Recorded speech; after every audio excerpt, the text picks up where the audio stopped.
sẽ hạ bazar năm bằng chỗ hè ra nào bộ hôm nay phô nó sớm mấy hè là hè sẽ hạ bazar set kan ya cả về năm bằng nha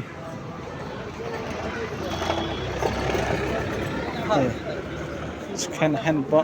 logo hè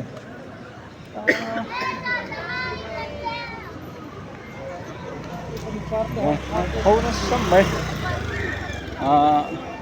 bazar thôi ni kum ka chop hello ko tia he mi phim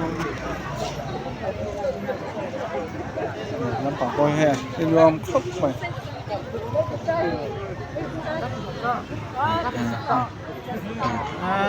cầm he nice kan he nữa ya English sao mày ha các bạn bảo có tới tao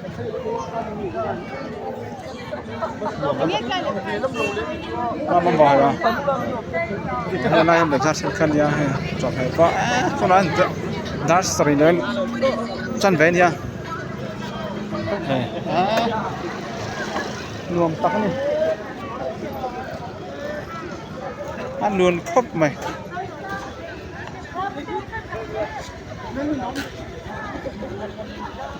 hôi lên để nó còn